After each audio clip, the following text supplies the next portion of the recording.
Yo, what's up? What's up? What's up? Welcome back to Let's Chop It Up. How my brothers doing? Oh yeah, good. Very How well. y'all doing, brothers? How y'all doing? How are y'all? Good. Everybody had a good Thanksgiving? Yeah. Holla. Good. Magnificent, brothers. Magnificent. Yeah, man. Yeah. So what's so magnificent about it for you, Derek? Man, well, considering everything that we've been through, we really had a challenge. How we were going to do Thanksgiving, with people coming in from out of town. See, we're one of those families, man. We're a full family. That's the first thing. All right. Mm-hmm. So Thanksgiving is like serious. You know what I mean? And so we kind of did this virtual Thanksgiving type of deal where, between three households, we just kind of got on Zoom, and we got a chance to, bless the food and just eat and just speak to one another, shout each other out, tell each other what we're thankful for. And just meet, you know what I mean, on that level. And we also did like a food swap where, we shared food and all of that between the houses too. So we did a few things on that level. So it was real nice, man. And hey, Monique, and then and that's what it was, So we had a good Thanksgiving, man. You know what I mean? A lot to be thankful for, and a lot of communication, man. So that was really important for us. So I'm happy, That's good. Kelvin, how was yours, Kelvin? All right, look, I don't want to start the show with negativity. I don't, because this is not meant to be negative, okay? I think we have to address the elephant in the room. First of all, I got to say this. We're all close. We're all teammates. We're all the same squad. But I have to bring this up in front of our audience because we need full transparency. First of all, my virtual dressing room is too small. That's the first thing. I think everybody knows that. That's the first thing. I can't work like this, all right? I want to say that. But the other thing is this. Now, this is directed at Rodney and Derek, and I need an answer. I need a straightforward answer, okay? Over the Thanksgiving vacation, I had started seeing some things online saying that in the spring that you and Rodney are looking to replace Damon and Kelvin with the light-skinned Damon and Kelvin like they did in That's what I've been hearing. I don't know. I just want the truth because I don't want to hear it from somebody else. I just want the truth. So, listen, Kelvin, first of all, I don't know how that leaked out. That's number one. Not to say that it's true. I'm just saying it leaked out. You said somebody did something wrong at the end of light skinned media. Even if it was fake, how did it leak out? Okay. I got what you're saying. we can't ignore the ratings. I mean, this light skin thing is working for me and Derek. I heard it's showing in small markets, and I just want to know if y'all there with it. That's all. But how are they gonna place me with a skinny green-eyed Devon? How's it gonna work? That's a rumor. That's a rumor. That's not true. The other guy's eyes are not green. They're not green. The hazel. I was like, I feel better, but now I don't know. More like a hazelnut brown. Rodney, thank you for clearing that up, brother. I feel I'm gonna keep it real, man. I'm gonna keep it real. Thanksgiving was good. It was good, man. Yeah. Rod, how was yours, man? My Thanksgiving was good. Unfortunately, you can't have a lot of people over, so we had, a few people that were close to us. We had, a little bit of an eventful event at my house, and I'm going to recommend to families out there to try to limit alcohol at Thanksgiving. Oh shoot! What happened? Yeah. Anything happened? Alcohol brings out the best conversation and the best memories. So correct. And sometimes the worst memories too. My brother-in-law came over. He brought his family. Me and my brother-in-law, we got a great relationship. Actually, I've got a great relationship with both of my brother-in-laws. And we were having some drinks at the table. This is after everybody had ate and everything. We're sitting around the table, we're talking, and then all of a sudden, we started doing a couple of shots. So my brother-in-law decided to tell a story about his mom and dad, who were no longer together, and basically saying that mom tells a lot of untruths about dad not being there for them. So he started telling this story, and his mom was in the kitchen. So she's hearing. The mom is at your house too. Everybody. Yeah, my mother-in-law was here too. My mother-in-law, and I'm sorry, I left that part out. My mother-in-law and my brother-in-law was here, and basically he started telling the story about how mom doesn't always tell the truth about how dad really did take care of things. And we were trying to get him to calm down and say, he says, nah, man, forget that. It's the truth. It's the truth. It needs to be said. And I'm like, oh man, we're going to ruin Thanksgiving here. But it didn't get out of hand, but he said his piece and we got through it. But I just recommend that there not be too much liquor at Thanksgiving next year. That's a tough sell, man. Every Thanksgiving, it's, you got to get that out, man. And why can't you do that? Why couldn't you do that at your own house? Why'd you have to do it in my house? But that's the thing about Thanksgiving. My Thanksgiving, I had I made it small too, but I made everyone take a COVID test because my mother's 80 years old, so it was that's real. Yeah, so it was smaller this year. But that's true. But alcohol and Thanksgiving, I got a funny story too with my pops. And anybody know my pops? My pops was like kind of bugged out. He did crazy shit. Like when I pissed him off one time, he took my friends and I to register for baseball in his box underwear. It was some crazy. My pops was a little bugged out sometimes. He was a funny dude, but it was funny. So my father get to drinking. My cousins, like I got double first cousins. So let me give you a story. My family is super big. My mother's brother married my father's sister, so I got the same cousins all the way around. So people say that one more time. My mother's brother married my father's sister. So all my cousins in Jersey, we got the same cousins. Oh wow, yeah. Super big. Okay. So one time my pops, man, and then they started talking about birth control, like and I'm eating and everything, and my father yells out, "Fucking birth control don't work. How the fuck you think D is here?" So I'm like, "Oh shit!" I'm sitting there, and then everybody's like, "You the fucking mistake, baby," because me and my sister we're 10 years apart. Wow. 10 years apart, so I'm the mistake baby. But that's just fucked up, man. That's the destined baby. That's all. That's destiny. He was coming either way. Clean that up, man. Yeah. He was meant to be. Thank you, Kelvin. Make me feel better. I had to go to therapy. After that. Usually, when there's a big gap, a gap in age between kids, it is. It may have been an accident, man. Anybody say Rod, you just ain't gonna try to play it off at all. Like you just. No, I'm gonna just say it. It's the truth. I mean, I'm speaking from experience. You know what I'm saying? But I love my kids. I love my kids to death. You know what I'm saying? But when you see a big gap, you know what I'm saying? How many days do y'all go eating leftovers for? Oh man, as long as possible. I love it. Man, that second day leftovers for Thanksgiving. Oh, yeah, I call it the remix. I don't mind. That's the best. You make those turkey dinner sandwiches like the next day. Get you some nice bread. You know what I'm saying? Put the turkey on it, the dressing, little cranberry sauce. Oh my God, that's so. We did a fried turkey this year, man. It was so good. Oh my. Yeah. I keep hearing the fried turkey is the fried turkey is the joint. Yeah, okay, I gotta ask you guys this question because somebody told me this and I heard it's true that people are getting fried turkeys from Popeyes. That's true. Yeah, that is true. Popeyes make a fried turkey. Yeah. With that said, we're never gonna get anywhere as a people. I just don't know. I'm gonna say it right now. No, it had to be said. And I'm sorry, we just what they did this year was because the chicken sandwich at Popeyes was so popular, they put the big turkey between two buns this year. That's what they did. There's a Popeyes by me, and I'm gonna tell you right now, the line just never stops for that chicken sandwich. It's crazy. I never had it. And I had it once. To me, it's not that good. It's good, but it's not that good to wait online for it. Yeah. What is that about, man? I don't know. I think it's chemicals in it. I don't know what's wrong. You might have a point. I don't know. It might have some Newport in it. Black people love Newport. Black people love Newport. They love some Newport. Yo, it had Newport in it, and they soaked it in Pepsi. All right, that's it for the sponsors. That's it. I'm telling you, any Rib Shack sponsors, that's it.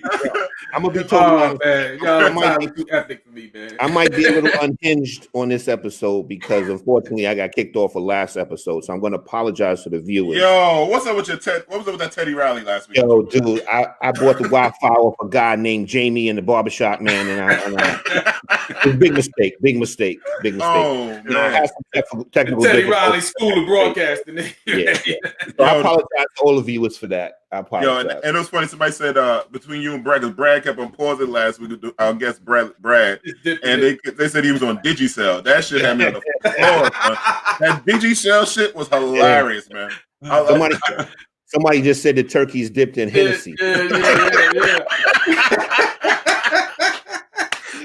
Yo, the biscuits might be the white Hennessy. I'm like, well, black Nah, black people, you going on vacation. They always ask you, "Can you bring me back some white Hennessy?" Let me explain something to you. My vacation about getting white Hennessy. No, let me tell you something. Don't even play about white Hennessy coming here. If that shit comes here, people gonna lose their lives. Yo, because if they put a white Hennessy on biscuits, it's going. Oh my God, we're gonna have people going crazy. Gonna be fights every day. There'll be fights. There'll be shootings. There'll be everything. There'll be everything.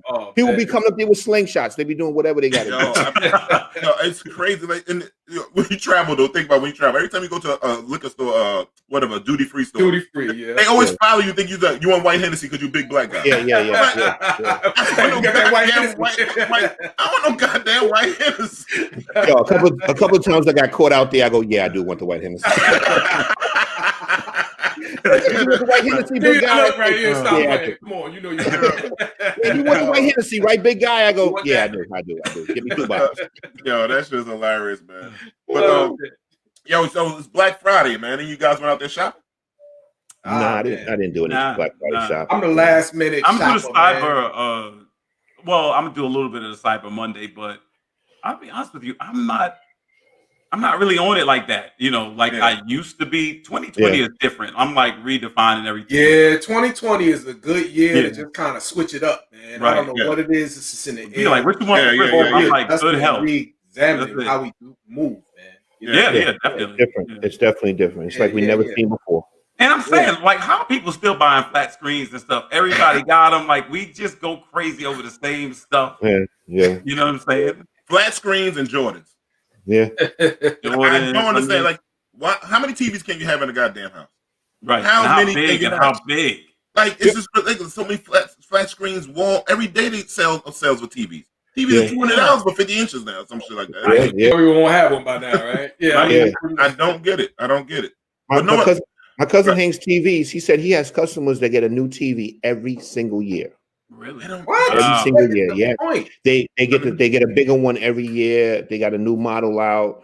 They get a new TV every year. Yeah, so some people chase that. Some people chase that. They chase it. That's their thing, you know. Yeah. Wow. Well, I don't know if you guys saw, but this Black Friday at Roosevelt Field was something else to see. Oh man. So for all the viewers, let me paint the picture for them real quick. So Roosevelt Field is a mall in Long Island, in New York. Beautiful mall. And these kids came from Brooklyn with this idea of going into, I think it's the Bloomingdale store, and stealing a bunch of McLaren coats that cost between $1,200 and $1,500. They didn't get far. They might have made it. They might have made it to the pretzel store. Yeah. Maybe Cinnabon. They might have made it to Cinnabon. And they got tackled. So I don't know if you guys saw the video or anything like that, but you know, Rod, you're a former police, so like I hang with a lot of street guys, and I know. What do you think about this first round? First of all, was these the white kids? Was that what it was? I wish it was. Yeah. No, I was just throwing it out. Unfortunately, Malcolm X is sitting a tail on my shirt. Yeah. Right.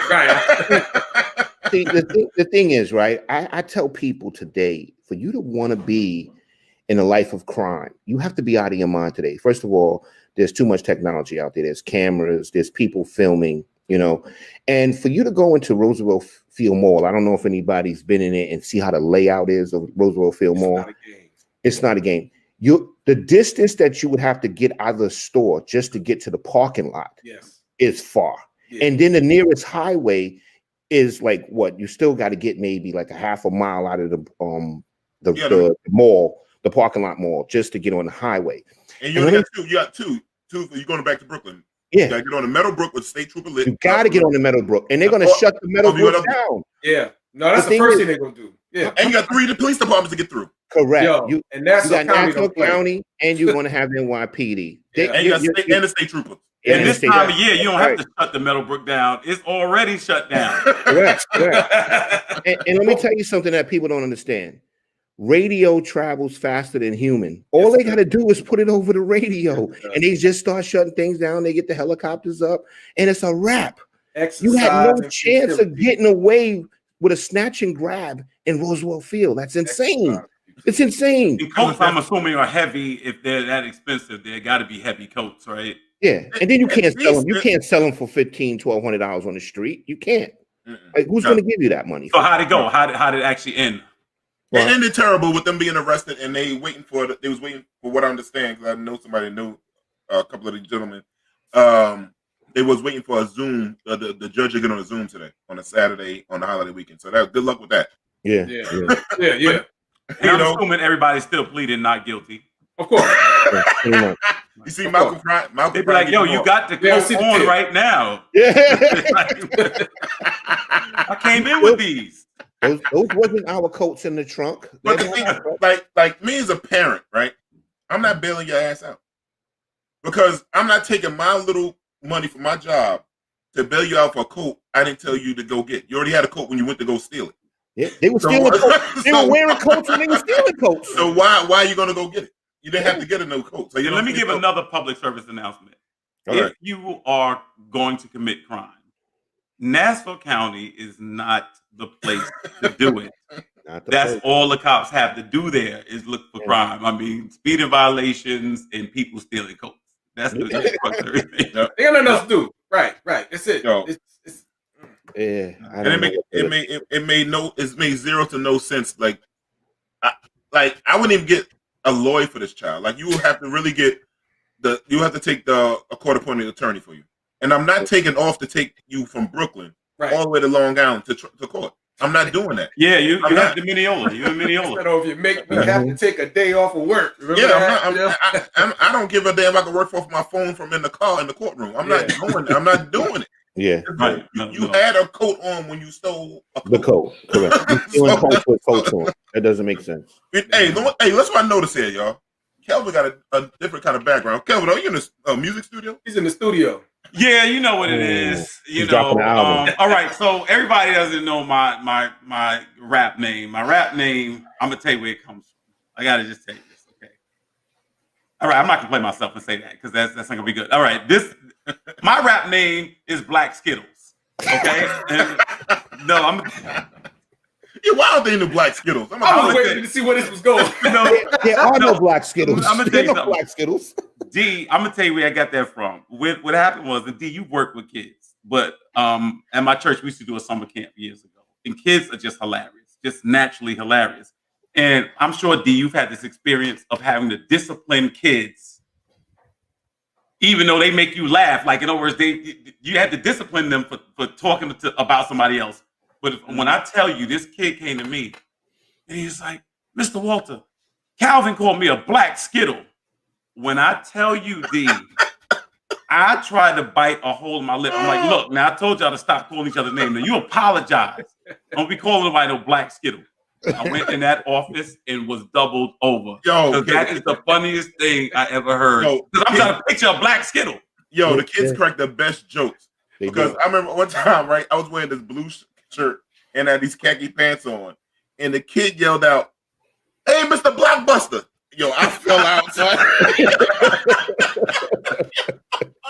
was like, "Yo!" I looked down at myself. I looked just like Blockbuster. Yo, I was on the floor, kid. On the floor. Yo, I'm sorry. The kids are hilarious. The kids crack the best jokes. I mean, like I got a thing. I can't mess with people that got cock eyes, right? Oh, wait. Somebody asked about the Red Bull machine thing. Yeah. You know exactly what it is. Ray and Pookie, after they stole that, then they decide they're gonna go to Roosevelt Field and get some coke. That's exactly Yo, that was every time I think about them stealing them coats in Roosevelt Field was so stupid, man. But yo, these kids, the kids have cocked eyes, right? And I remember the kid yelled out, "Yo, his eyes are cocked like a pistol." Yo, kid. Yo, it took everything inside me. We not supposed to be laughing, man. Yo, I had to bite my tongue so bad. I was like, "Oh, these kids are hilarious." His eyes cocked like a pistol. We got the most creative kids. Yo, I love Black you in the world. Hilarious. I love Black. I remember when my two oldest were young, right? And when my oldest is my daughter, and the younger one was my son. And my son at the time, he couldn't handle my older daughter. Like she would be able to rough him up, push him all around and everything. So they were arguing and he got all emotional. He said, "You're a clown. You're a clown with no makeup. What's wrong with you? You don't treat me like that." did. I almost passed out with the clown with the makeup remark. I said, "Yo, where did you get that?" The clown with no makeup. Yo, the kids be saying the best jokes ever, kid. Yeah. Yo, but see, if you grow up in our schools, though, the junior high cafeteria, you have to come with it. Because I mean, once they get on you, I'm telling you, and especially if the crowd is against you. But that's why I think that's missing with some of these kids now. They so soft to me. They know this PC world, and me and my man Brad talk about it all the time. Like, growing up in our neighborhood, we crack jokes to dozens all the time. All the time on each other's sneakers, each other mama. And not to be toxic. It was just funny shit, but it made you tougher for the world. Because that's where to God we can go any circle. And you could deal with stuff, and it don't take it so sensitive and go back and come back and want to shoot everybody in the damn job. See, this is the thing. Now, I never liked just getting on somebody that can't defend themselves. I like it to be a fair one, but what happens is I'll never forget this. Back in the day, and this is probably like I was in 10th grade. Now, do you remember the Bally's? Bally's, and it was like it was expensive. They was like, no, not the gym. I'm talking about the sneaker. It was the shoe. Oh yeah. And it had this leather. For those that don't remember, it had a leather bead on it, right? Yeah, and it was Bally's. And I mean, Bally's was like $100 back then. And we talking about like $87, $88, $100, and nobody was trying to hear that. They had a fake version of it, and instead of having the bead, my man was front, and he had an M on his. So we sitting in class, and the dude was like, "Yo, Philip got on Mally's."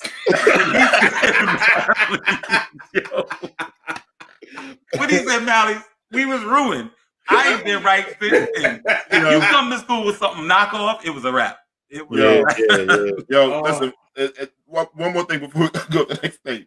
My father, this dude was the cheapest dude in the world, but he always made sure he took care of our needs, not our wants. So I wanted a pair of Jordans. My father bought me a pair of black and red pair of ponies, and them shits were called City Wings. Did you rock them though? Rock them? I tried one time, but the jokes came rolling. So I was like, nah, man. He's gotta try to wear them at night. Yo, I can't rock with them. I can't rock with those joints, man. That happened to me. My father played me like that. Gentlemen, tonight, right? The show might be a little short because I know everybody want to get to this fight party tonight. So we got this Tyson Roy Jones joint tonight, man. Who y'all got? What do you think about the fight? I think personally, I'm gonna tell you. I think it's good to see them. Listen, I got love for both of them, and it's good to see them making a little bit of money. But I don't know if I would call that's an exhibition. That's a glorified exhibition. You know what I mean? But we so thirsty right now for good. The big, We need something, big brother, because it's like, first of all, we got the COVID thing. We just need something to do. But also, just as far as fight fans, and I'm a big fight fan, you know what I mean? And I think we just are thirsty for that big name, blowout, fight like we used to have. You know what I'm saying? Roy Jones and Tyson back in the days would have just been like, forget about it. You know what I mean? And we don't have that right now. Boxing is still, I still like boxing. It's still, I feel, is in a good place. But we don't have those, we don't have that thing where, where there's a huge punch and people, the boxers are not household names like they used to be. You know what I mean? I can't turn back the clock. I can't get into it. I'm gonna tell you, first of all, I must have watched Roy Jones get knocked out by about 4 or 5 different people. Oh man. Yeah, I'm talking about when that one dude knocked him out, Roy was down for about a half hour. I thought it was, it looked bad. And I don't really want to see that. What I realize is this: in life, you have stages in life. All of us have stages in life. And I realized something. You can't go back to a different stage. You can't. You just can't. And I just think, the Tyson name, our community, we've always loved Tyson. We loved what he did. He didn't look great the last couple of times he fought. And I never thought this was a match. I just don't see Roy probably pound for pound. Boxing-wise, probably was a better boxer. Tyson was probably a better brawler. I couldn't see him stand up to Tyson's power. No matter what rules they put in place. I don't believe in exhibition boxing no more than I believe in exhibition football. It's like you got to play. It's one speed or nothing to me. Yeah. Right. Yeah, I agree, Calvin, as far as the exposition thing. Everybody that's probably buying this fight wants to see the ferocious Mike Tyson. That's really what I believe. They want to see Mike Tyson knock Roy Jones out. You know, they want to see a fight. If they go in there and they make it look like a sparring match, then they're going to disappoint their the viewers. People want to see violence. People want to see knockouts. That's just the way it is. Everybody wants to see that old Mike Tyson. They just want to see it. Whether it happens or not, we don't know. But those last couple of fights he had, he wasn't in great shape. He was in a bad place in his life. You know what I'm saying? But they've actually gotten shape for this, as though they're really going to get it in. You know what I mean? So it's going to be interesting to see. Yeah, Mike is not high anymore. Yeah. You know. Oh no, Mike's still smoking weed. I mean, he's smoking weed. I'm talking about he ain't on coke anymore. You know, you know what I'm saying? Like, I heard they're gonna give him a joint in between rounds to keep him going. they're gonna let him smoke a J in the middle of the round and say, "Yo, go out and get him, buddy." Well, I always think like this. I think boxing is a young man's game, but I mean, as long as they come out healthy tonight, boxing is a poor man's game and a young man's game. We're not getting the old Mike. We're not getting the old Mike Tyson. You know, we just getting Mike Tyson, who's an old man right now. Correct. Yeah, correct. But one thing, when I met Mike Tyson last year, that man's hands. And I have big hands. That man's hands, we locked up. His hands was super big and strong. Yeah, I was really like, yo, Mike. He was still solid. I was like, we hugged, we talked, we chopped it up for a while. And I was like, yo, Mike's still a little like he might have it. And then it's so funny, he comes back a year later and he's back in the ring. Oh, yeah. Really, I mean, well, he knows what he's doing there. I mean, no question about that. Yeah, I mean, I would hate for somebody to underestimate him because he catch you once, it's good night. It's good night. He'll do that. He'll hit you at 80 years old. You going to sleep. Oh yeah, the power is the last thing to go. Correct, Derek. Yeah. Power is the last. First thing to go is speed. Last thing to go is power. Because it comes from his legs. Yeah. Look at him. He got tree trunks down there, man. And he got some big ass feet too. If Mike Tyson kicks you in the ass, if he kicks you in your ass, you're gonna lose your ass. He got the old man New Balances. Those those Nikes. Yeah. So let me ask you. So me and my boys, we debate about this. Do you think Mike Tyson right now could beat Wilder or Tyson Fury? Right now? Who? No, Tyson Fury or Wilder. I'm not impressed with Wilder. So. He can't beat neither one of them.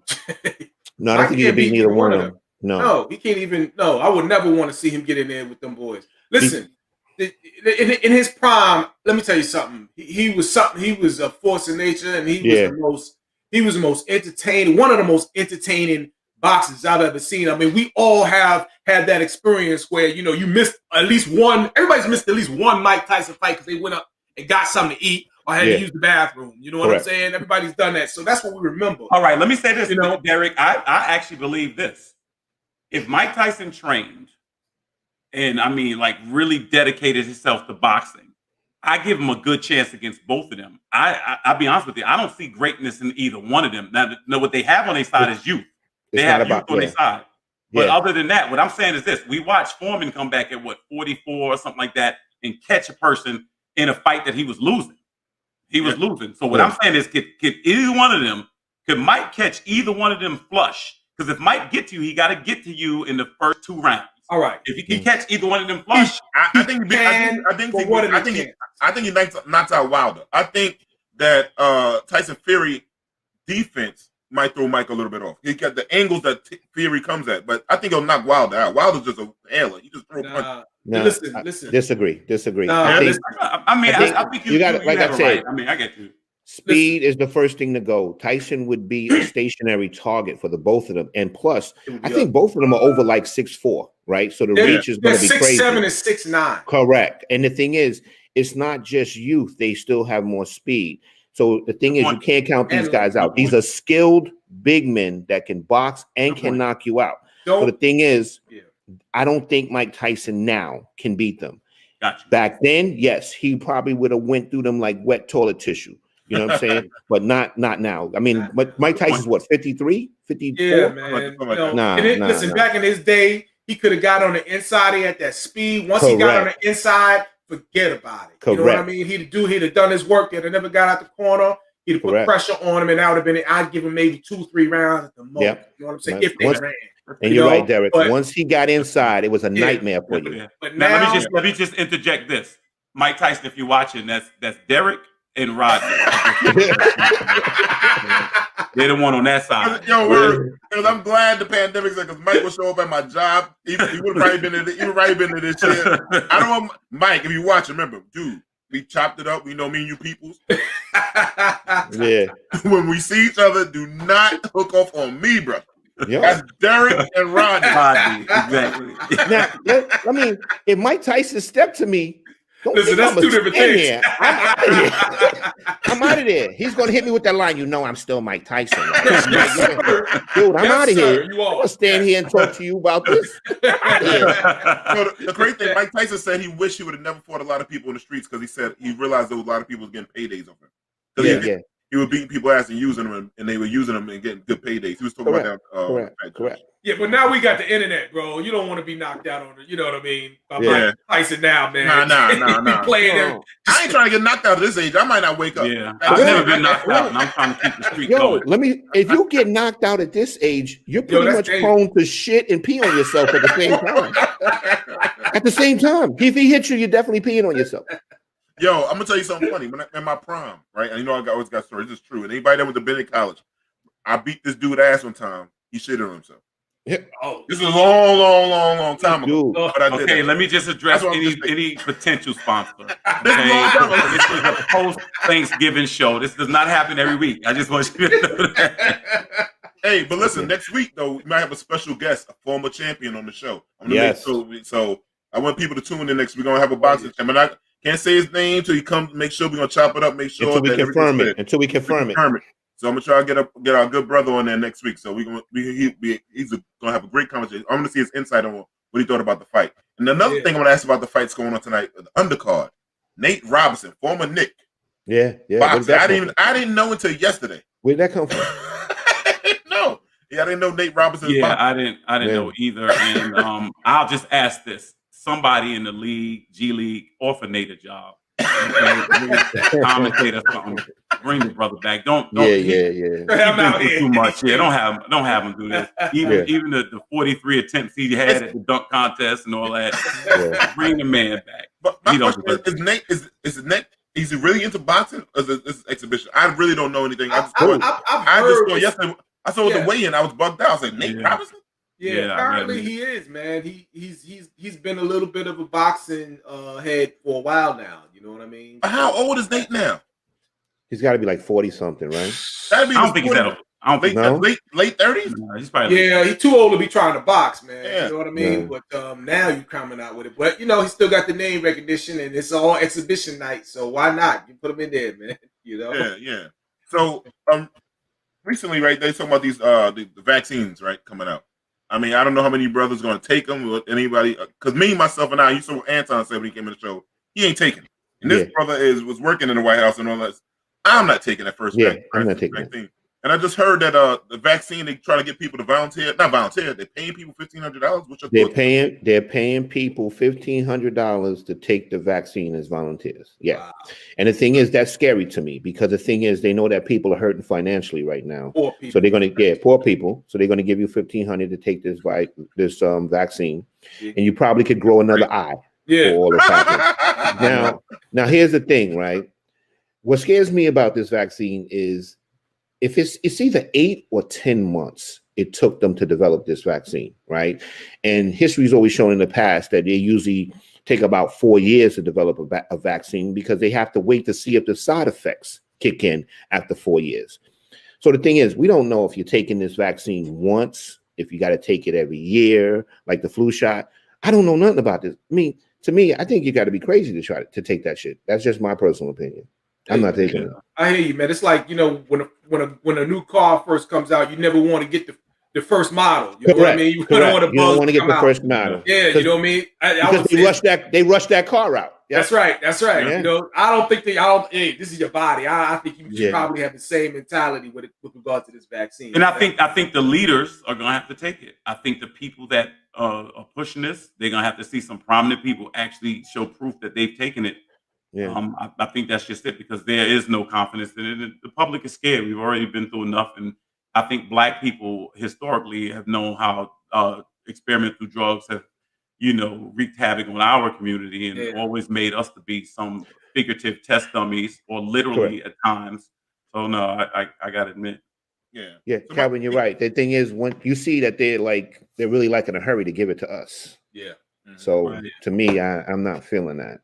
You know, are they going to kill the people that? Are they going to try to kill people that COVID didn't kill? I'm not all right. One of my friends just told me to stand up for the vaccine because she said that I'm in favor of it. I didn't even realize I am, but because of that, that's right. I'm taking it. Now I'm just joking. I need a minute. Now I do think they need to try it out at student loan offices, though. I think that's where it's very, very important for Navient and Sally Mae employees to make sure they can continue to do their jobs.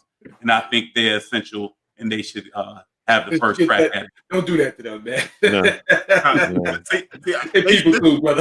people that should run the vaccine should be ex-drug dealers, because let me tell you, because anybody remember back in the day, drug dealers will have they'll make the product, and then you had to have testers. So I grew up with a guy named Mo, and Mo was always the tester they try to crack on, right? So we need those kind of people to see if the vaccine works. We need a drug dealer because they always make a good product. And a crackhead. Now you got a good product.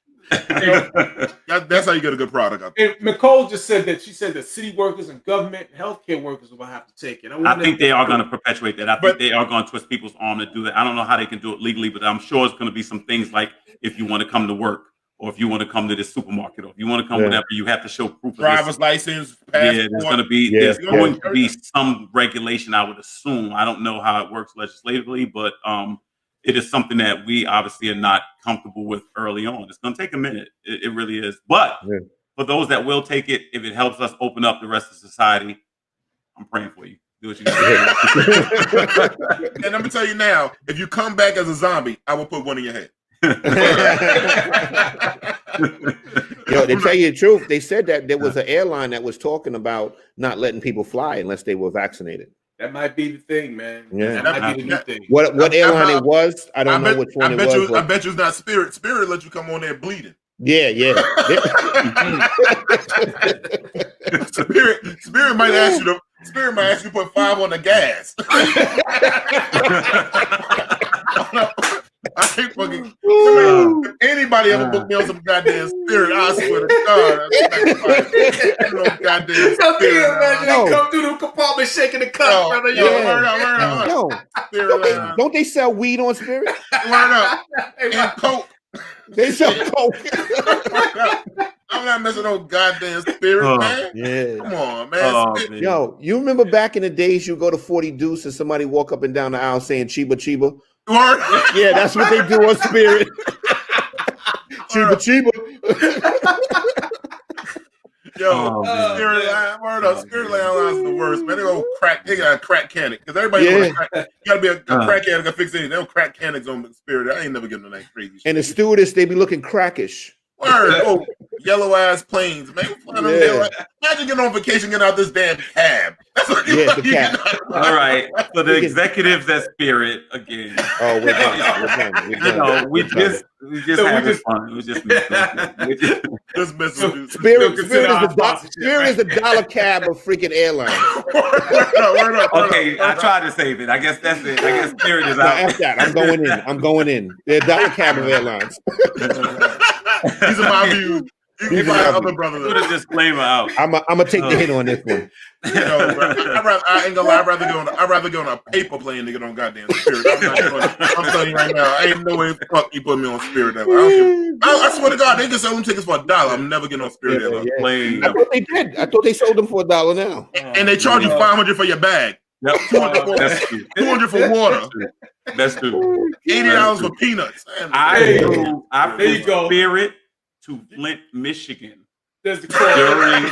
during the crisis, and rather take the Flint, Michigan water. I didn't even want. I trusted them better. Okay, I gotta stop. I know I'm wrong. Yo, didn't they shoot Soul Plane on Spirit? No. I'm very proud that I've never seen that. I'm very proud that I've never seen it. I never saw it either. I'm proud. I'm proud. Spirit I still will be a sponsor. I don't know, Beast Balls. I don't know now.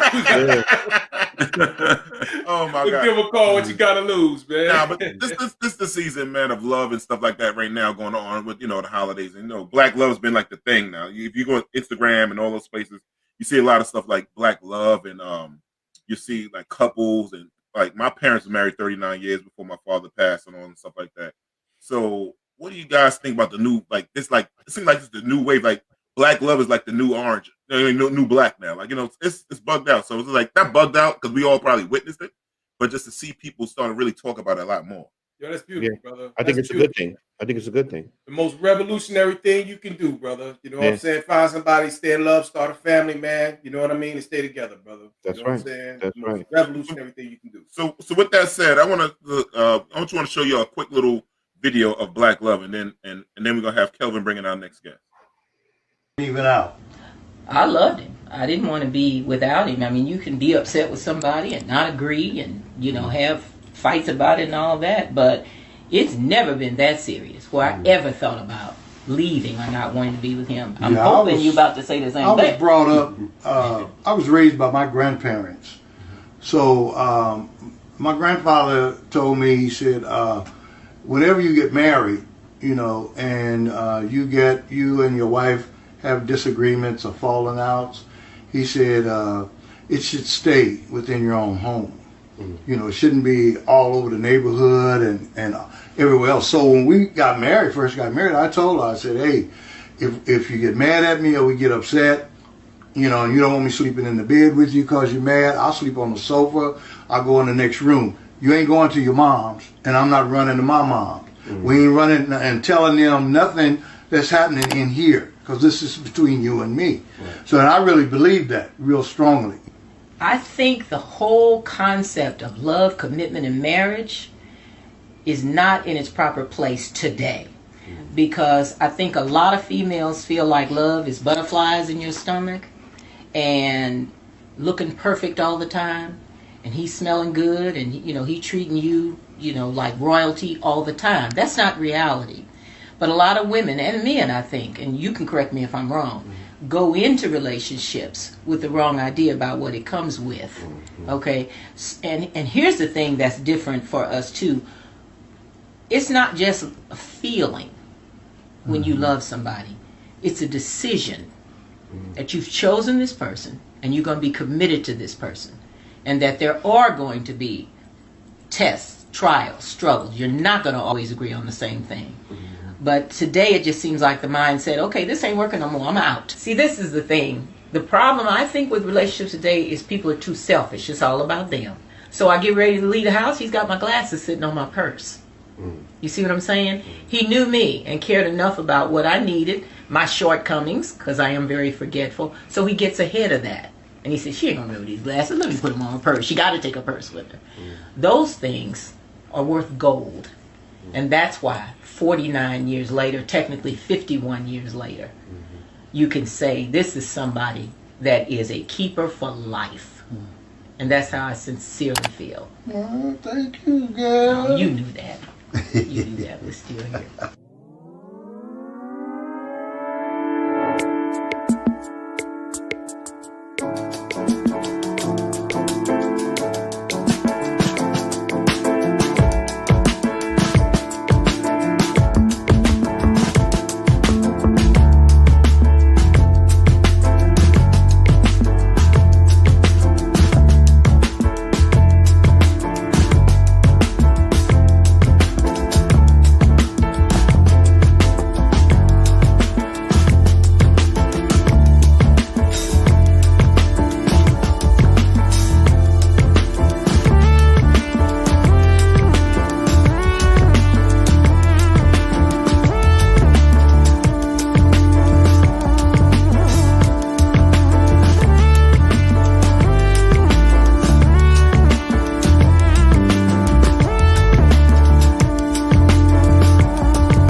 That's beautiful, man.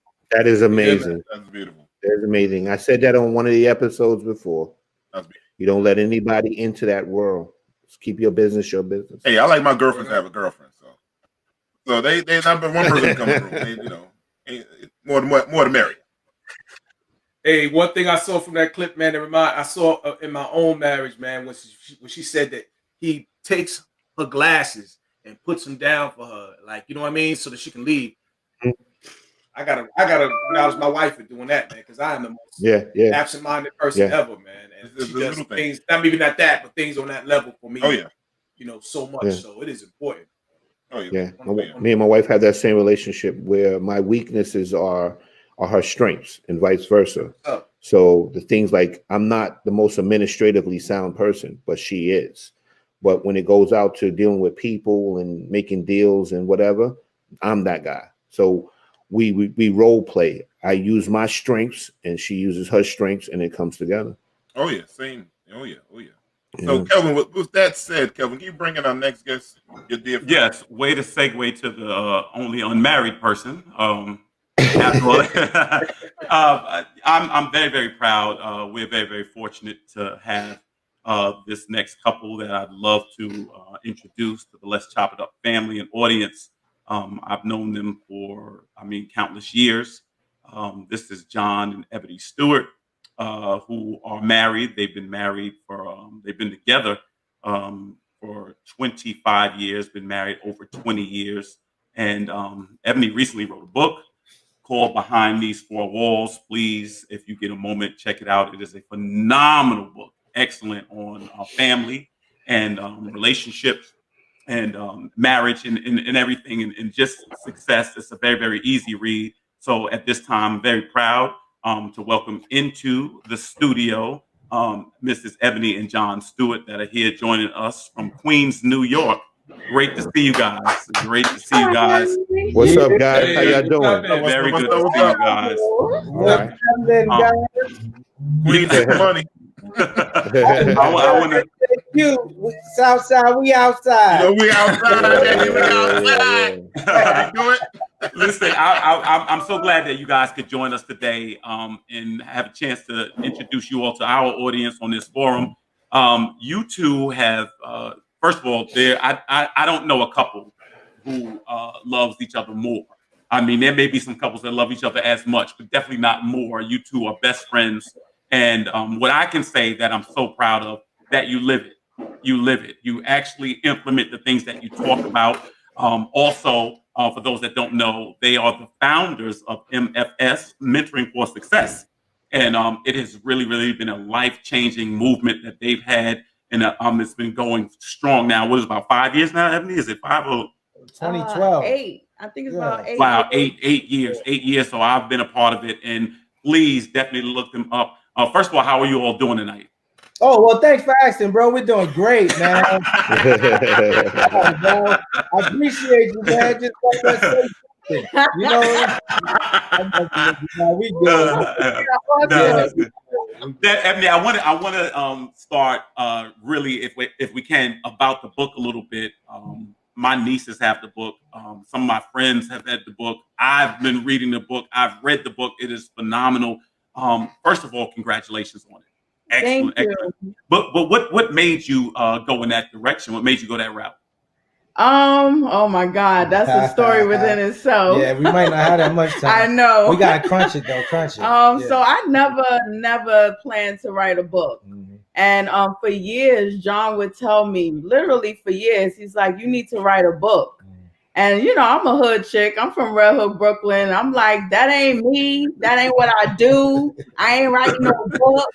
And so for years, I kind of was like, no, I'm not doing that. And so I believe he found another way to get me. He hoodwinked me. Yeah, I'm about to say. And decided the beginning of last year, he says, hey, babe, we're going to write a book together. And so he knows me. He know anything he tell me we're going to do together, I'm with it. So before I even thought about it, I'm like, oh, okay, we're going to write a book together. Cool. Mind you, I said I wasn't writing no book. And about halfway through the process, he takes me out on date night and he tells me, listen, I got to tell you something. And I'm like, what? He's like, you're going to have to write this book. And then the second one, I'll join in with you. And so I was like, what? So I did exactly. No, but you was ahead of the game. I was like on chapter 2. Yeah. And I'm checking in with him. I'm like, all right, babe, what you got? And he's like, I got nothing. I got nothing. But I mean, in his defense, he does air condition, heating, central air, all of that. And so we were right dead in the summer. And it was impossible for him to find time to write. So you know, he just didn't have the time. I don't think you wanted to. Yeah, I didn't want to have the time. You didn't want. Yeah. Because no, because you know, confessions are coming out now. It's about to pop off. We don't have time to do anything that we want to do. True. So I wasn't willing to sacrifice any of the little bit of time that I had to write the book. True. So it's not that I didn't want to. Yeah. I mean, it's not that I didn't want to write the book. It's like I knew what I had heard, that this first book, hoodwinked me. Yeah, this first book was for you. You know what I'm saying? So no, he didn't hoodwink you. He supported you, knowing that you could do it, and he just steered you in the right direction. That's it, right, John? Yeah, there you go. I know. Let me ask you this, and I'll let my co-host get in a moment. Let me just ask you this question. Ebony, when you go through the book, you talk about you met your father when you were very, very young, but you didn't have the consistent relationship initially, and that kind of affected your relationship going up. And so expound a little bit about that, because I think when people see you two today, you don't just get 25 years together. A lot of couples don't see that today, you know, and you see older people say, you know, they were together, 49 and 50 years. You guys are way ahead of that for where you are, how young you are. So the relationship with a young lady's father and her husband, it's always been this cliche thing, but expound on that just a little bit about, how you evolved to be the person that we see on this screen today. Yes. So you said it best. Like, a relationship between a father and daughter is vital. Yes. It's vital. It actually creates the mold for the relationships with all the other men that she's going to meet. Correct. And so not having him in and out my life, and he was addicted to crack for most of my life up until age 27. Even though the father is not present, I think it's important for men to realize that you're still creating a mold of a relationship. Correct. Whether you're absent, you're there, you're in and out, you're creating a mold, right? And so for me, abandonment was like huge. I couldn't understand why my father wasn't in my life. And so not having the tools that I needed when I was younger, I did what most of us do, and I made up my own reasons why he wasn't present. And I began to tell myself that I wasn't good enough. I wasn't pretty enough. Both of my parents are dark-skinned, and I came out light. And so I would always say, well, maybe if I was darker, maybe if I was smarter. And then I said, well, maybe if I was a boy. And I began to learn at an early age how to mentally deplete myself, how to think negative. I was, I became a professional negative thinker. And really tearing myself down. Your father is the first man that you know. He's the first man that you love. Correct. And so when that relationship is damaged, it takes a toll on you. And so when I met John, I was a broken little girl. And when we got married, a little girl walked down the aisle to meet him at an altar, a broken little girl. And, he loved her regardless. And I appreciate that so much. But I don't think a lot of women who are not doing their self-work are conscious of who is entering in each stage of their lives. You got to identify that little girl. You got to deal with her issues so you could properly place them, and so she can go to sleep. Definitely. And she can allow the woman now to take over and enjoy the rest of the journey. And that's vice versa with the men. You know, a lot of men, we still haven't grown up. I mean, in age, but in our thinking and the way that once I had to understand that she was sick, and I had to actually, give her medicine and not become the poison with her.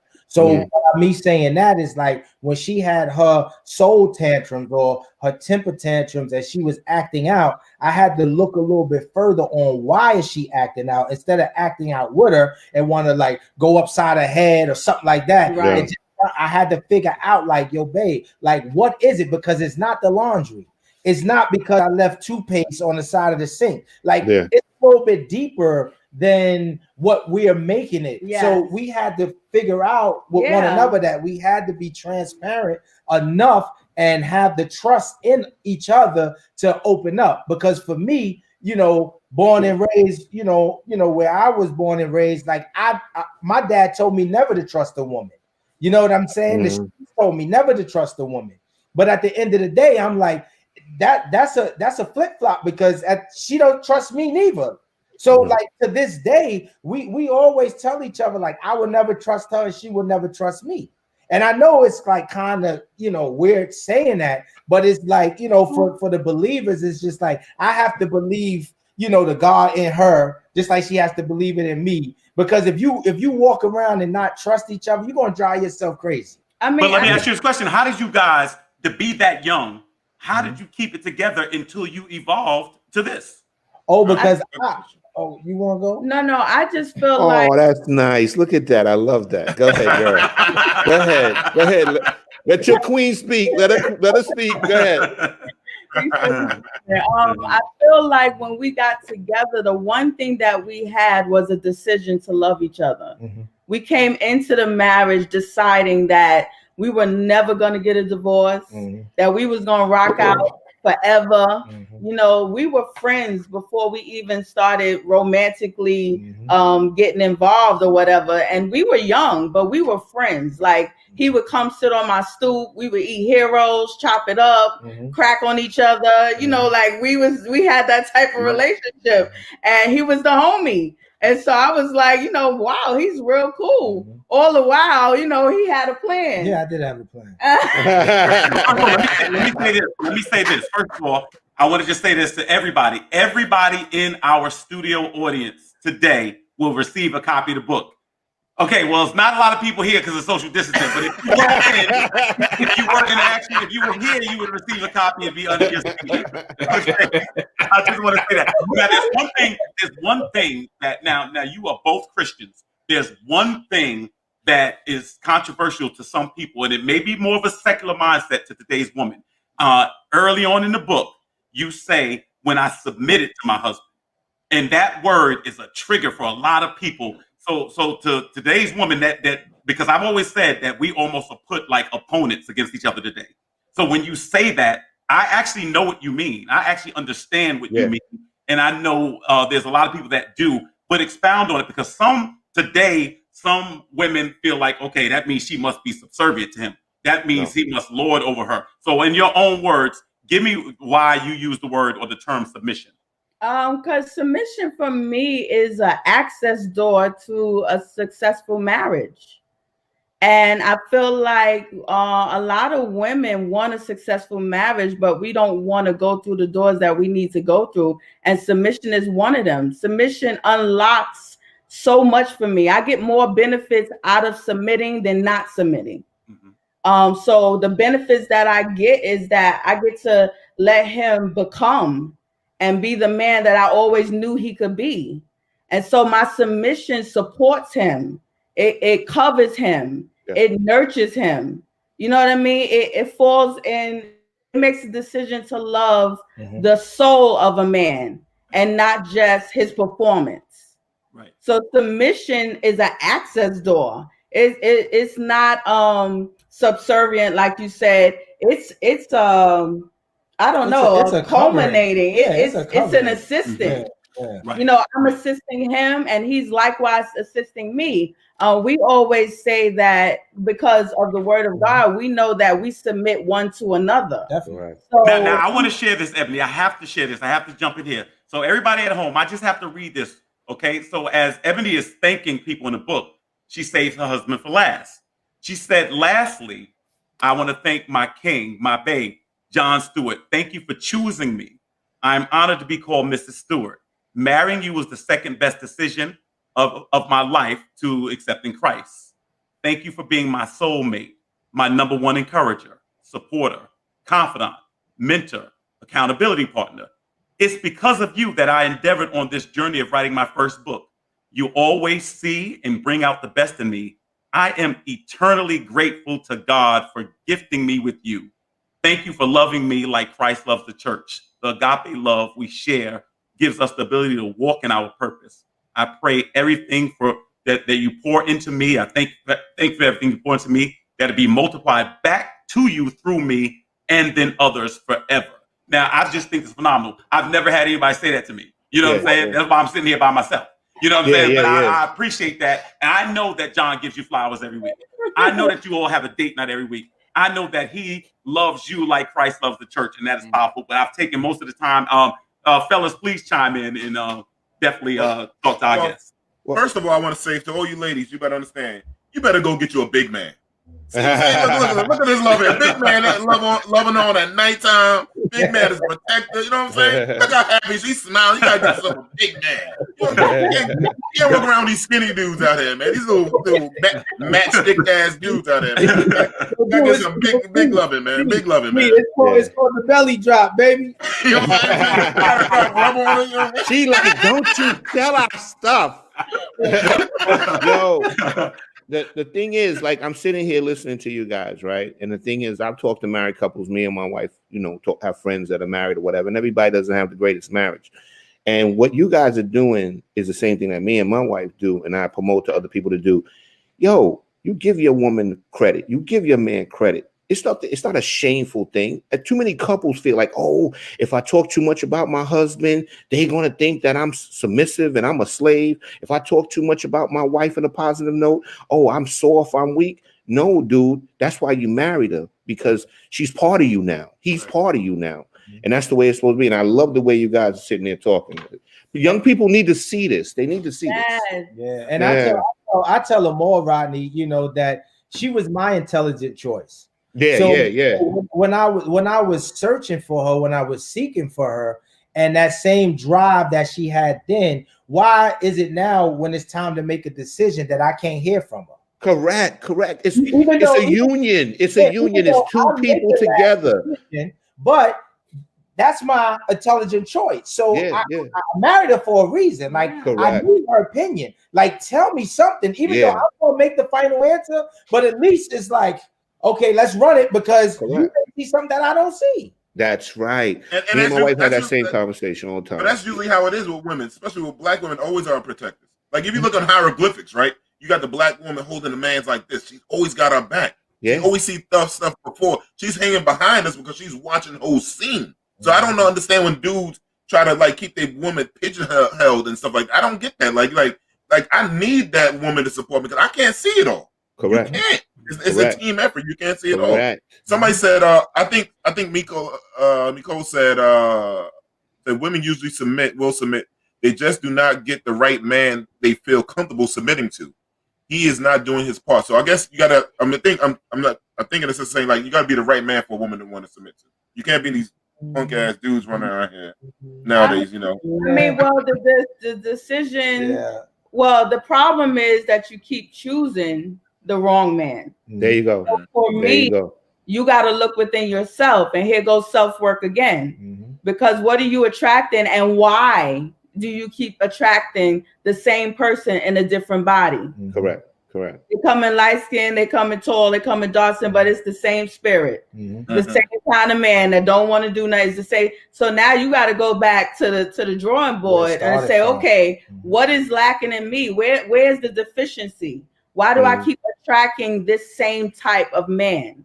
Correct. And so I think that's the first thing. Yeah, and definitely. And it's like when we don't go back to the childhood, like you said, you struggle with abandonment. So you're looking for that father figure. And sometimes if your dad was wrong, that's all you knew. So that's what you was taught, and that's what you're gonna go for. You know what I'm saying? Because love is what you interpret it to be. So, you know, like some women, abuse is love. abusers. You know, so no, abuse to them. Oh, is it's love. Yeah. So they'll go out and attract an abusive man. Correct.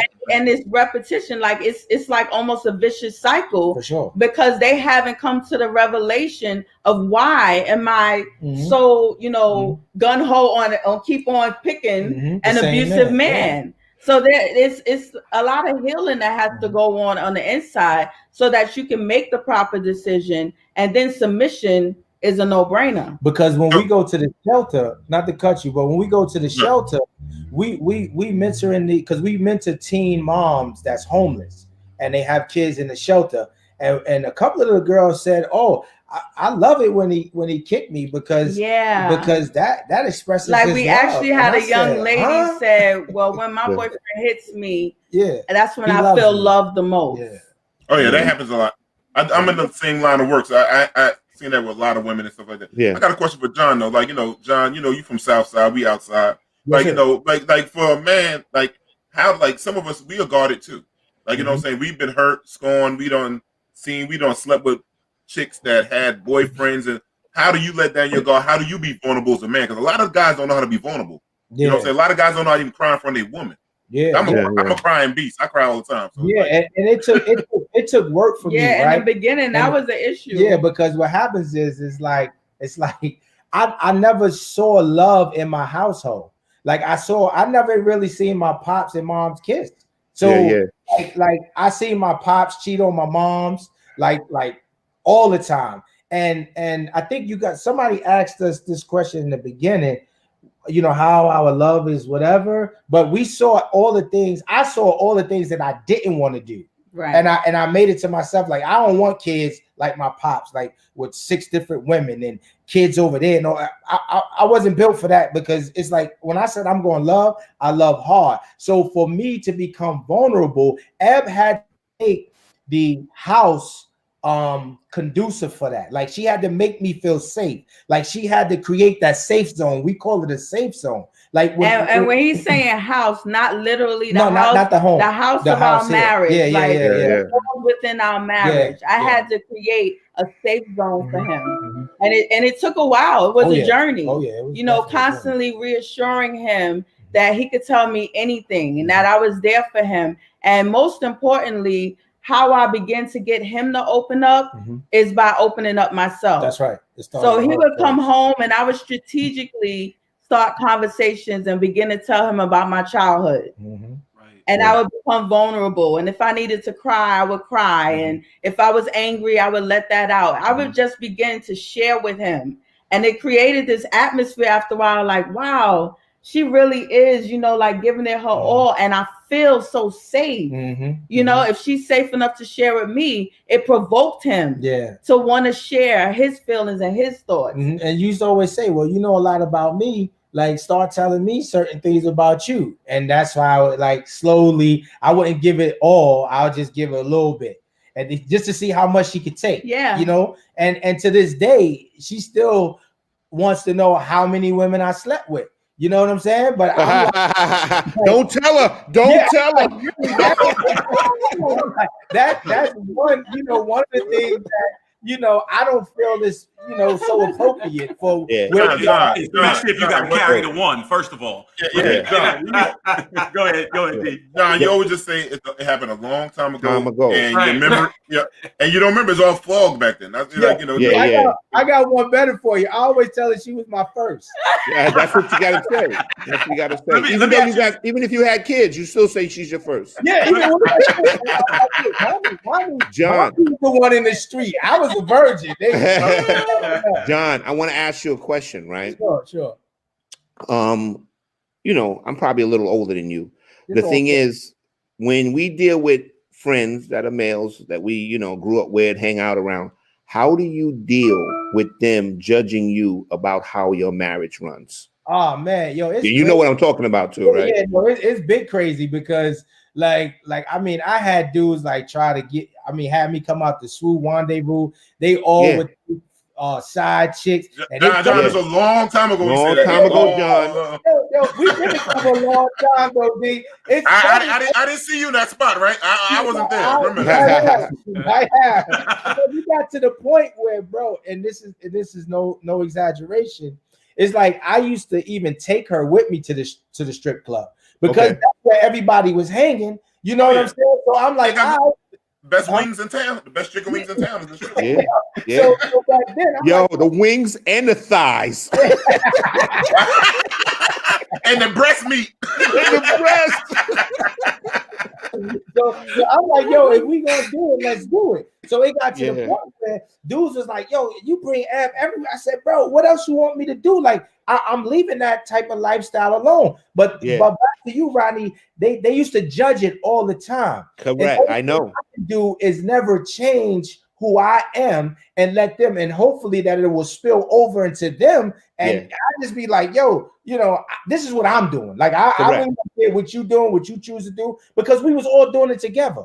So now it's like, yo, don't judge me. I'm not judging you that you still stepping out. So don't judge me. I want to stay in. There you go, my man. That's the right answer right there. That's the right answer.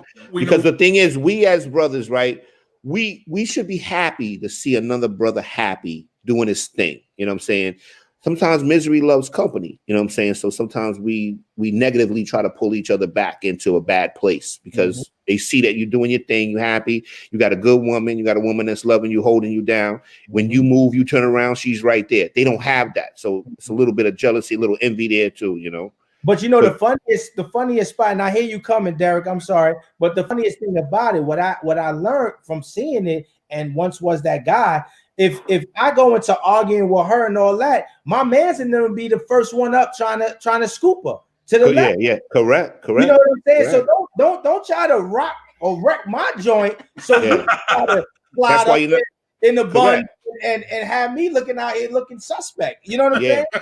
Correct. That's why you're supposed to keep your business about your marriage. Man, I'm gonna tell you, I love to see John and Ebony. Anytime that you talk to them, and I've had prior relationships with them, and anytime you talk, you just sit there like this. And you know what I mean? And people just sit and you just soak it up, and it's beautiful because when you see people like that being married, going ahead, and it kind of gives you, I think it kind of gives other people a chance to shine too, because deep within, people kind of want to go and let more of themselves out. So much of it is just communication and being honest with yourself in the relationship. You know what I mean? So when they see you, it allows them to be honest with themselves and maybe, and be a little bit more open to the situation. Because I know once I got married, I kind of had a domino effect. You know what I mean? A couple people, kind of got more serious in their relationships. Well, let me say this. That's an excellent point, Derek. Let me say this before we wrap up. I would be remiss if I did not let you expound a little bit on MFS. I'll say this. Mentoring for Success I've been actively engaged in ministry for 30 years. I don't know that I've seen anybody have the effect on people. I have brought people to John and Ebony who I'm talking about were about to kill each other. And literally, I don't know what they did. I don't know. They have some type of special relationship with God or something where they have changed lives. And I've watched them open up their homes and feed people's children, couples that have come in. So please let the world know a little bit about Mentoring for Success. I just think it is phenomenal. The answer is that people see it and now they can believe that it can be done. Exactly. And that's what it is. But go ahead, Ebony, you answer this question. I didn't mean to interrupt. It's our nonprofit mentoring organization. We started it in 2012. We started just mentoring teens. And mom started calling me, asking me, do you have a women's group? I said, okay, we can create one. Then the men started calling and John said, all right, we'll create that too. So now it's a mentoring program for the whole family, for singles, for married people, young people, just the whole family. And so, yeah, it's been a blessing to us. We have got to meet so many different people. Yeah. I think the oldest person that we've ever mentored was like 80 something. Yeah. Wow. He was like 89. And the youngest we go is like 7. Yeah. Because 7-year-olds, they need to talk too. They need to know. You know, so it's been a journey, but it's been a wonderful journey because I've done my self-work and I'm continuing to do my self-work because you never stop. Every day. I love the fact that I can now assist others to do their self-work. I feel like we would do a lot of things if we just had somebody to kind of walk with us, you know? And sometimes emotionally and mentally, there's places that you are afraid to go. I don't care how old you are. There's some things that you've experienced in your life that you're just afraid to go back to that thing and really attack it and put it in its place. And so as mentors, we get to, I always say I'm like, what's those? A midwife, you know, that I get to help other men and women birth and push and walk in their purpose. And your self-work allows you to not date your purpose, but marry your purpose. And I'm so upset when I see our Black people meet up with their purpose and they only dated. They have a one-night stand. A one-night stand. It could be 6 months to a year. You could think of artists and across the board that got to meet up with their purpose and allowed addiction and violence and greed, you know, take them out. And it's like, okay, we're still listening to your music, but you're no longer here. And the reason is that you haven't developed yourself. You didn't develop your character, discipline. You didn't develop patience. You know what I mean? And so now when you meet up with purpose, it's just like purpose wants all of you. And because you don't know who you are, you can't give it your all. So MFS is the place where we create a safe zone to just do your self-work. Absolutely. Where can they find the mentoring program? I work for a large nonprofit. This time of year, I'm always out right now trying to make sure we get the donations before the December 31st. If people want to give before December 31st, because we got to get these tax returns going, y'all. You need some write-offs. How can they donate money to your nonprofit organization? Yes, they to can the go. website. Yes, the website is mentoringforsuccess.org. You could just go on the joint. There's a button there, PayPal, click now, away, and we'll receive it, and we take that money, and then we go out and we feed the homeless. We go to the shelters, and we just do work in the community, man, and we love it. So anytime, and Derek, I just wanted to always tell Derek, thank you for doing our second annual gala. Derek was a part of our gala. He did my the pleasure and all that. Yes, man. thank and you. we had everybody come, all the teens, come up dressed up in gowns and suits. And let me tell you, it was a wonderful, wonderful occasion, man. It was everybody was looking so lovely, so beautiful, man. These beautiful young people coming up. Man, you got to see it, man. But we're burying the lead, though. We're burying the lead. We got to ask this question before we go. Who is the better cook? And I'll be real with you. I know the answer, but who is the better cook? All right, come on. Hands down. There you go. That's just what it is. We made some macaroni a couple of weeks ago with crack in it. Another reason you women better get a big man. Another reason. Thank you, guys. You better get up on it. It's winter time. Get that big love and that good cooking. Don't playing around out here, man. Say that he feeds me in every way. Yeah. Every There you way. go. There you go. There you go. Love you Shit, guys. I'm about to marry John. I tell you one thing, you have a fight on your hands trying to get John from her. Hey, you heard she said she's from Red Hook. I worked in Red Hook. Yo, I bet you her knuckle game is sick. No, son, ain't no training. There's no training miles. You get a beef with a chicken Red Hook, You gotta stand there and deal with it. You'll never make it out. Look like you had a fight with a tiger. Oh man, thank you guys. You guys are the best. Everybody, This was a pleasure. Is phenomenal.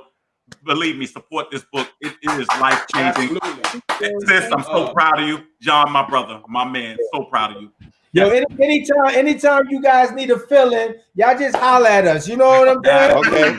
We'll work it out. We love Definitely.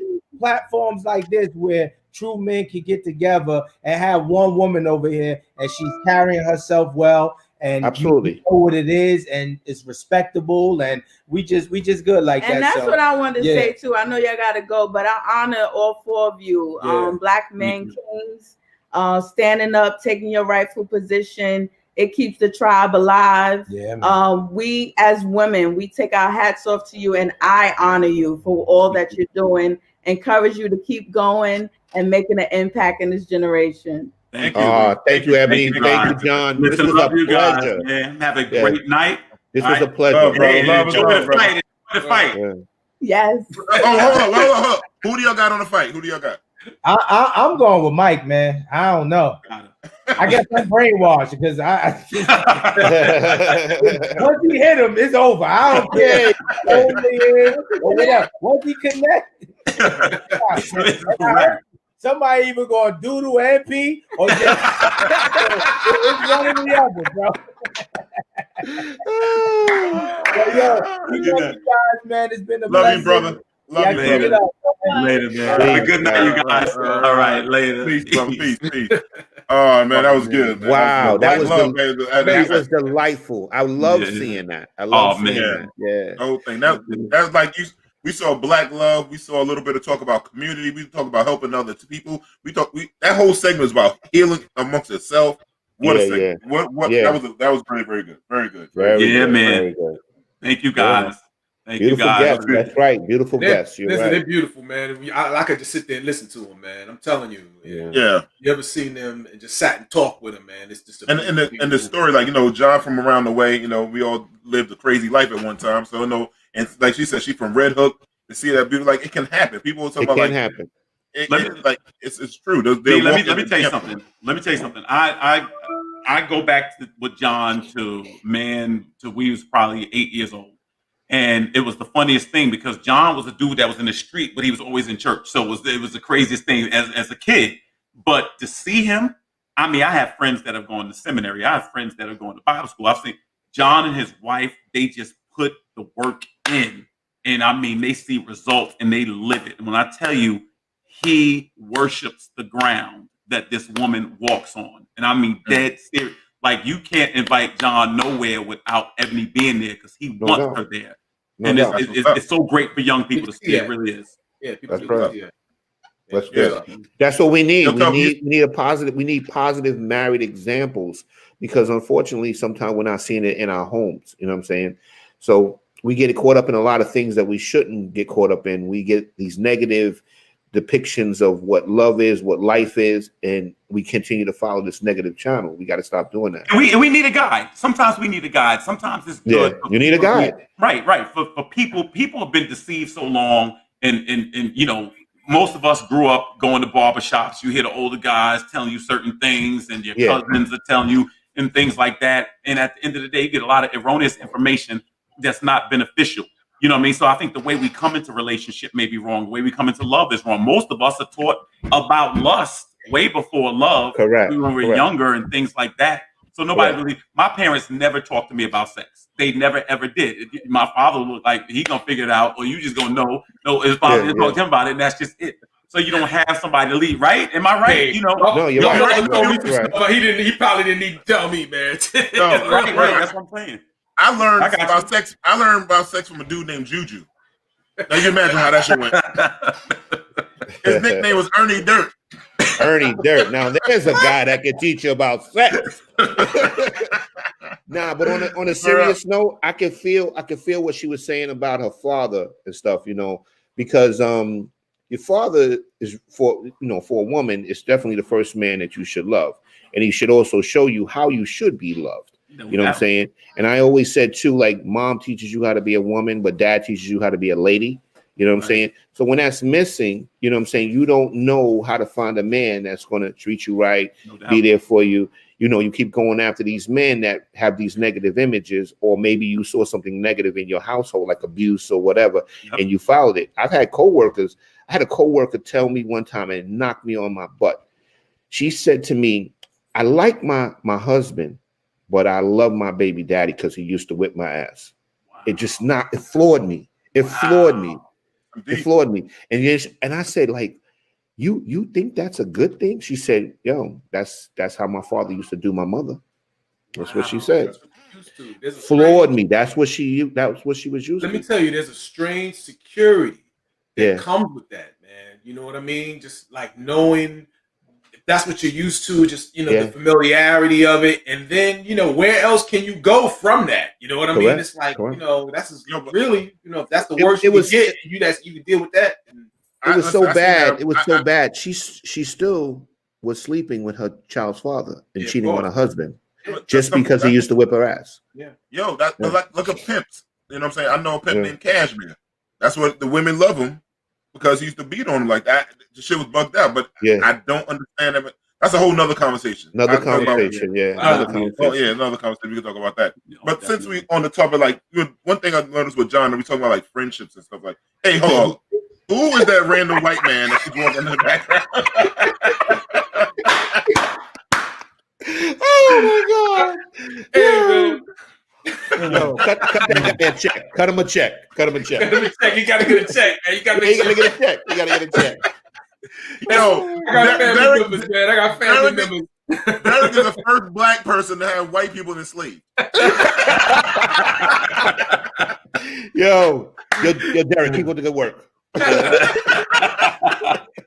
There go another sponsor, Roddy. I tell you, I got to make up for last week, man. My Wi-Fi couldn't. Yeah, thank you, Nikki. It was a great show. Thank you very much, man. You don't know what you get when you get here. Yo, I'm telling you, I know. But before we go, we got a few more minutes left, because we said we're going to end a little early tonight, ladies and gentlemen. So, like, we have friendships.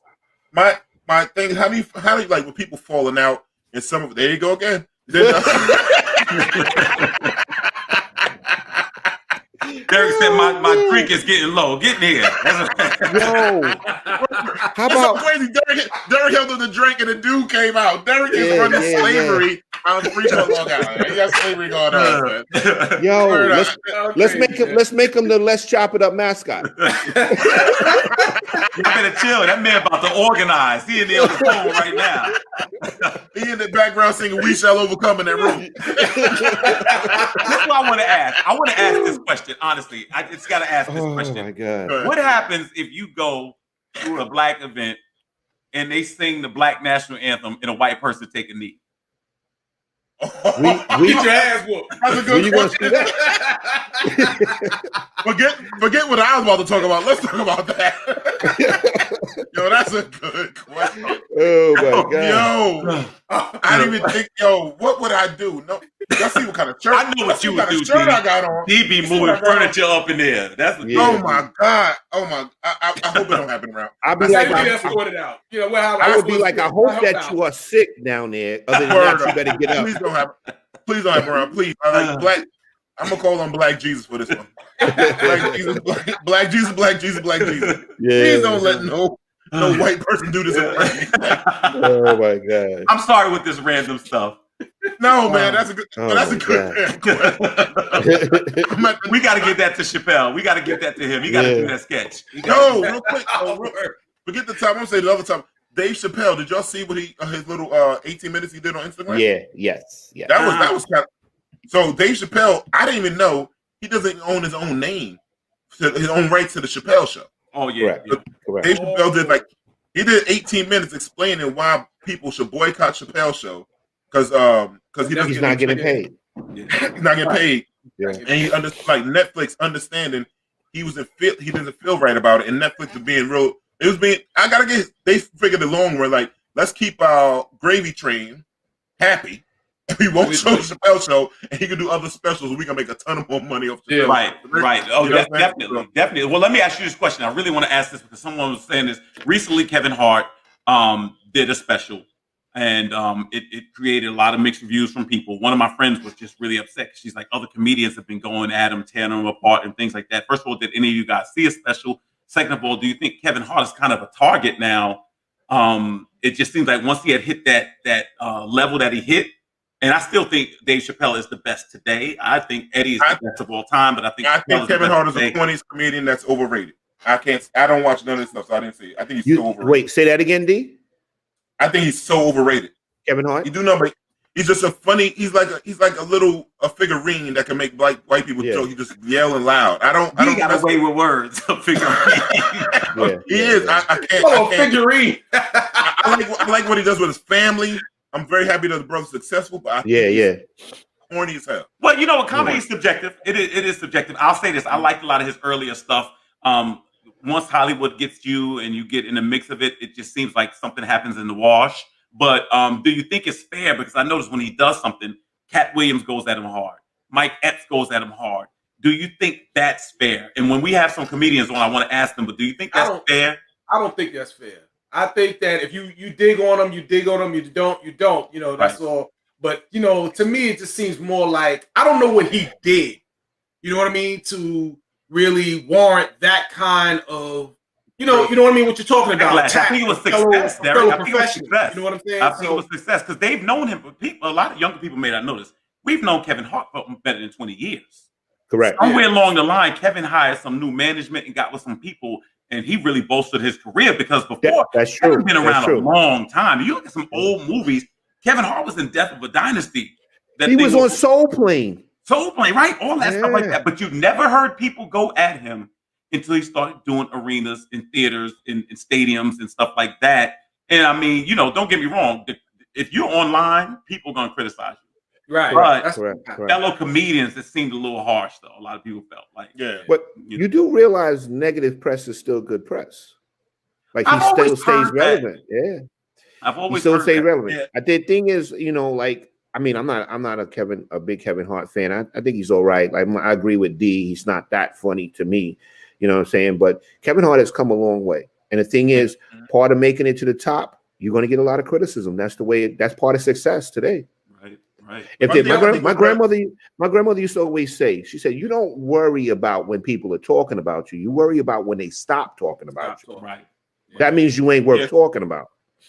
Good point. I think what Kevin Hart is, I think he not just oversaturated, always on something. I think he doesn't have nothing really to talk about that much anymore. He's not the like. I think his jokes are mostly storytelling about his family and stuff like that. And I think he's on another level of rich that people that he's not relatable to now to anybody anymore. Right. That's what happened to him. Yeah, it affected his ability to be relatable and everything. But I mean, but regardless to anything, you still got to acknowledge him as one of the best that's out here right now, man. Yeah. You know, like you said, when you get to the point where you selling out arenas and all of that, if you start talking about comedy greats, you're gonna have to mention his name, at least in this era. You know what I mean? You're gonna have to. Yeah, I agree with Brad. What Brad just said on the chat. I'm sorry. Go ahead. Yeah. No, I just was gonna say that when I knew that Kevin Hart had made it and became an A-lister was when he was doing the Ford commercials. Yeah. That's when I knew it. Yeah. But he's always yelling. Like even in the commercial he has, and the white guy's like, "Why are you yelling?" He said, "That's what I do." Like that's what I do. Yeah. Like come on. That's his stick. That's his stick. Yes, well, he's the little guy. He's like a little chihuahua. He's the little guy. I was just about to say that. Yeah, man. That's his thing. That's part of the appeal. Always walking loud. You know what I'm saying? Yeah. He's non-threatening, but loud. Somehow he's loud but non-threatening. You know what I mean? I was fortunate enough to get to go to his show. I think I saw it out in Jersey, and his people that was on his card were funnier than him. The Red Cup dudes or whatever, they were funnier than him. Really? Oh yeah, the Red Cup. Oh man, I walked out on Kevin Hart's show. I left. Wow. I thought Cat Williams. I have to admit, when he said you wouldn't know the plastic cup boys if they came in here wearing some plastic cups, I had to admit.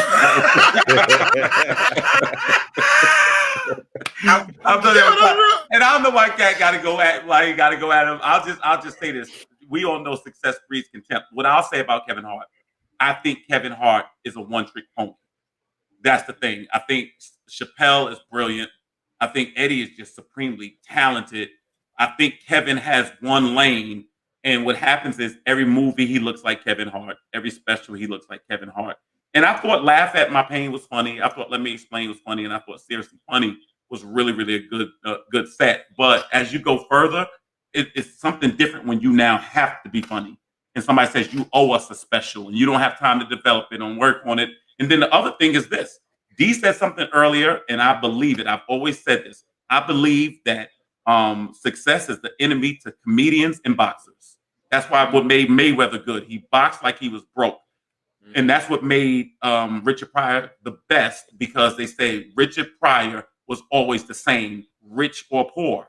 Correct. You know what I mean? It's very, very difficult. You get to that next level, you're not around real people anymore. Somebody just said in the comments, you're around yes people. Everybody works for you now. Yeah. It's very hard for you to get a true opinion. So everybody laughs at you or laughs because you say something. Yeah, and it's really not a good gauge. People putting their kids through college on him, man. You know what I'm saying? They're sending their kids through college off of him. Right. I think this sounds like a show I'm gonna have to do. I'm gonna call my comedian friends and see what they say. Yeah, they might listen. I know a lot of cats. They might not talk about Kevin because Kevin was their boy. So I got me mad on them. They might want to get a check with him. So, but I'm gonna see what they say. Let's bring them and see what this would be a great time because we can have a whole. I miss Robin Harris producer Jamie said like Robin Harris. I wish he didn't die so young because he would. I think he would have been. I think he would have been there with Murphy and them. I think he would have been Murphy. Man. Yeah. And for the people that don't know who Robin Harris is, that's Bebe Kids, the guy talking about Bebe Kids. Bebe Kids. But think about Robin Harris. Think about him though. You could never see him really kind of fitting into the mainstream. That was, in other words, you couldn't. Robin Harris had to be Robin Harris. That's what made him who he was. Yeah. You know, the closest thing to him, I think, may have been Bernie Mac in his early. There used to be a comparison between the two.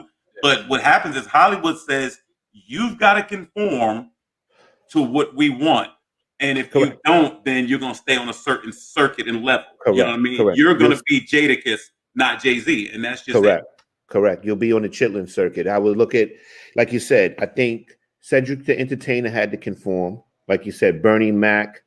They would have made Robin Harris conform. And who else I'm thinking? The one guy that I always thought that surprised me for crossing over was Steve Harvey. That kind of shocked me a little bit. Did that shock y'all? I'm not really a Steve Harvey person anymore for reasons I think off the stage. No, I agree with that. That's another conversation. That's another conversation. What just was said in the comments about success wasn't the enemy to Chappelle. Yeah, and but I never thought Steve Harvey was funny. Let me say this: Chappelle left the industry for a moment. Chappelle ran and left the industry because the industry was trying to do to him. You know, and Chris actually was fortunate. Chris had a great circle of people around him, Seinfeld and some other people. So Chris was able to look at the intricacies of the business, and he was very, very smart, and he knew how to navigate. But Chris was able to get a lot of stuff off about Black people and stuff like that, and he did it with a smile. He was able to put some stuff in there bigger and blacker. He made them redo the Apollo when he was there because you know you get pressed. You know they try to change you, and a lot of these guys are smart enough to navigate through it. But it's a lot. Yeah. But I get your point, Rodney. I think you make a very, very salient point. Yeah. Thank you, gentlemen. With that said, this was a great show tonight, man. Good topics, man. Let's go. We got this fight. We talked about Black love.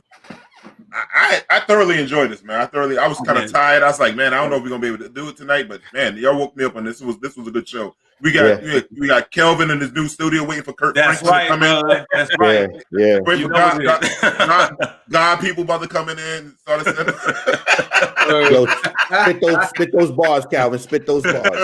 You know, spit the hot 16. Got a hot 16. But brothers, like I was saying, I love you guys, man. I love all the people. Remember, thank you for subscribing on YouTube, Spotify, Twitter, Facebook. We love you. Apple Podcasts. Thank you so much, everyone. Thank you for joining us and taking this ride with us again. Peace, everybody. I love y'all, man. Love my brother. Love y'all. Love you, man.